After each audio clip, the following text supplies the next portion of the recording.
Peringatan, saya bukan penasehat keuangan. Informasi yang terkandung di sini adalah untuk tujuan informasi dan edukasi saja. Lakukan riset kalian sendiri bila ingin terjun ke dunia investasi. Ingat, investasi kripto dapat menimbulkan kerugian yang cukup besar. Hai, selamat datang di channel The Web Venture di Weekend Crypto. So, harga Bitcoin kembali turun minggu ini. Jadi, awal minggu sempat naik, tapi sekarang di hari Sabtu ini kembali harga Bitcoin dan cryptocurrency pada merah. Tapi sama seperti minggu lalu, gua belum panik. Jadi kalau kita lihat di sini, harga Bitcoin masih di atas trendline dan juga masih di atas EMA 200. Jadi gue belum terlalu panik. Dan ya, gue mungkin mulai akan panik atau mulai akan pasrah dan menunggu beberapa tahun ke depan kalau hal ini yang terjadi. Bitcoin menembus EMA 200 dan turun. Tapi sekarang masih di atas EMA 200 dan masih di atas trendline. Jadi gue masih belum panik, gue masih santai aja dan gue masih berharap hal ini yang akan terjadi. Bitcoin akan bounce, akan menolak trendline dan akan naik ke atas. Kalau kita lihat lebih spesifik lagi ke 4 hour time frame, minggu lalu gue sempat kurang lebih buat trendline kayak gini. Dan ya, di sini masih di dalam trendline untuk time frame 4 jam. Jadi masih sama seperti minggu lalu, gue berharap ini akan menolak trendline lalu akan naik ke atas dan akan terjadi breakout menembus trendline 4 jam dan kita akan melihat Bitcoin naik bahkan naik ke 70k. Tapi apakah itu akan terjadi di bulan ini? Gue juga nggak tahu. Karena mungkin aja akan terus terjadi akumulasi dan akan membuat mungkin support and resistance ya di sini. Dan mungkin akan bergerak gini aja, nggak terjadi perubahan yang besar sampai mungkin tahun depan baru akan terjadi breakout. Tapi yang pasti sekarang harga Bitcoin dan cryptocurrency pada turun. Ini juga adalah kesempatan bagi gue akan kembali beli koin.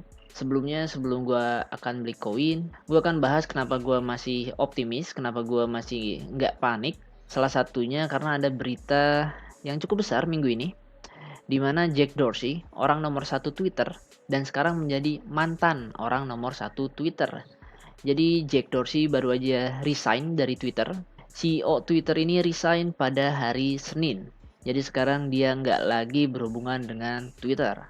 Kenapa berita ini sangat besar menurut gue? Karena Jack Dorsey tentu saja orang yang mengerti teknologi dan juga mengerti bisnis. Dia telah sukses di Twitter. Tapi dia meninggalkan Twitter, dia meninggalkan zona nyamannya untuk memulai bisnis baru. Dan kini dia mulai untuk mengembangkan perusahaannya yang bernama Block yang berhubungan dengan cryptocurrency. Sekarang bahkan Jack Dorsey itu udah punya dari perusahaannya 220 juta dolar dalam Bitcoin. Jadi angka yang sangat-sangat besar. Jadi ya Jack Dorsey nggak main-main dengan bisnisnya ini. Dan pernyataan yang menarik dari Jack Dorsey pada bulan Juni lalu, dia pernah mengatakan seperti ini, bahwa Bitcoin mengubah segalanya untuk dirinya.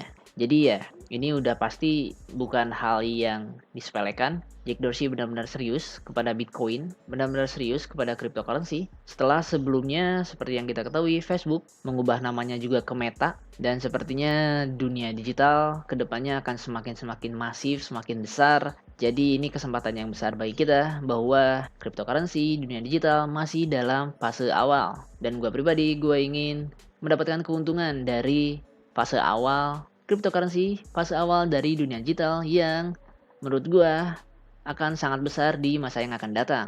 Jadi, selain chart dari Bitcoin, berita yang menarik, ini membawa gue untuk membeli koin lagi. Gue akan buy the dip lagi. Dan koin yang akan gue beli adalah 1 inch. Jadi sekarang itu Extreme Fear.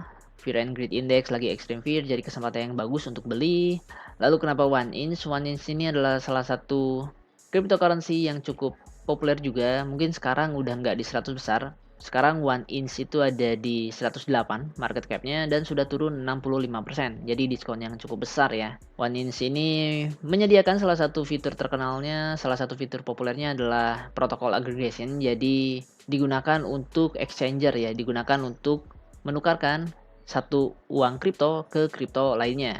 Tapi dengan 1inch ini kita bisa menukarkan dengan beberapa pool di beberapa platform.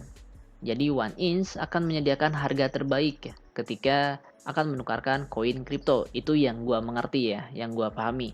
Dan ya, jadi gua akan beli 1inch. Sini gua udah deposit, lagi-lagi gua deposit 500k di toko kripto gua, di petualangan kripto gua di toko kripto ini. Gua punya 35 USD, gua akan pakai semua dan gua akan beli di atas harga pasar biar cepat aja seperti biasa. Sekarang kebanyakan jual di 30.57, gua akan beli di 30.60 aja ya. 100% gua beli 1inch. Berhasil, sekarang gua punya 11 1inch token. So, ya, jadi begitu update gua minggu ini. Gua masih bullish dengan cryptocurrency, dengan Bitcoin, dan gua buy the dip lagi. Dan ya, thanks for watching and see you in my next update video. And bye.